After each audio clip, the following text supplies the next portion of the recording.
نبداو بالحكايه. هل انت ضد مع انه قناه تلفزيونيه تبث فيلم فيه تجسيد للذات الالهيه؟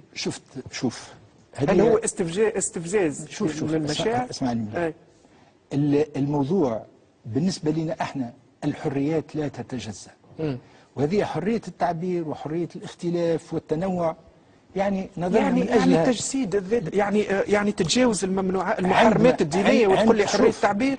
لا، اولا حريه التعبير، اذا كان قبلت حريه التعبير ما تنجمش تقول مش ثم المقدسات هي فما هنا كيفاش حاجات ما تمسش، كيفاش يجي احترام المقدسات؟ حمايه التعبير يقع انتهاكها طبعا ما يقع انتهاكها، لكن هذا الكل تاويل، هذا الكل تأويل واجتهاد. كل إنسان كيفاش إذا كان عطيته الحرية، إذا كان عطيته أنت الحرية، عطيته الحرية باش يمشي في التصور نتاعو، وأول يقول لك لا هذه مش انتهاك. تو لو كانت هذا انتهاك ولا؟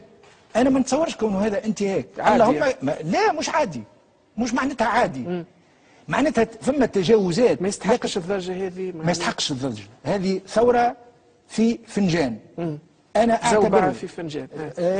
بالضبط، يعني زوبعة في فنجان. يعني أنا كما قلت لك احترام حرية التعبير هذه مسألة مطلقة، واحترام العقيدة نتاع الإنسان. ما فيش شك على احترام العقيدة. تحترم حرية التعبير، تحترم عقيدتك، تحترم العقيدة. وأنت شكون اللي منعك باش تكون عندك العقيدة؟ فما صورة ما عجبتكش طفي التلفزيون. ثم شكون يقول لك تجسيد الذات الإلهية محرم؟ هي هذا اجتهاد، هذا اجتهاد وتأويل. نجم أنا موافق على الفكرة هذه، ونجم نكون مانيش موافق عليها تماما. أنت شنو موقف؟ هذه مسألة خاصة. ما تراش أنها تمسك كمسلم؟ لا تمسني كمسلم، لكن ما عنديش اليوم أنا معاك نحكي في السياسة ولا أخلط بين الدين والسياسة. فما أمور شخصية ذاتية، معتقداتي، هذه مسألة خاصة بي.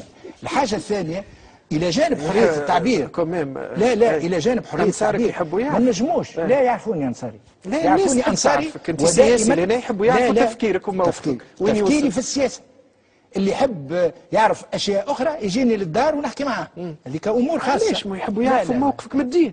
سي تري امبورتون. واضح سياسي يا ولدي، في بلاد مسلمة موقفي من الدين واحترام المقدسات، وهذا حتى في النص نتاع المقترحات نتاعنا بخصوص الدستور، لكن ما نخلطوش، ما نستغلش انا الدين باش يمرحوا عليا ولا يطبلوا لي. احنا حريه التعبير بالنسبه لنا شيء هام وهام جدا ولا يمكن التسامح فيه.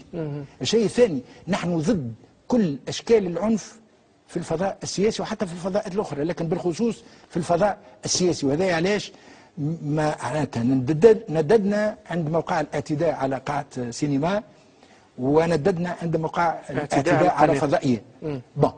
ولم تنددوا عندما وقع تجسيد الذات الإلهية؟ ما ندوش، نجم نقولوا علاش تحب حرية التعبير، حرية التعبير، لكن احنا نتصوروا وان احترام المقدسات يلزم يجي مش من خلال الزجر، بل من خلال التطور الثقافي. يلزم الانسان يحترم الاخر.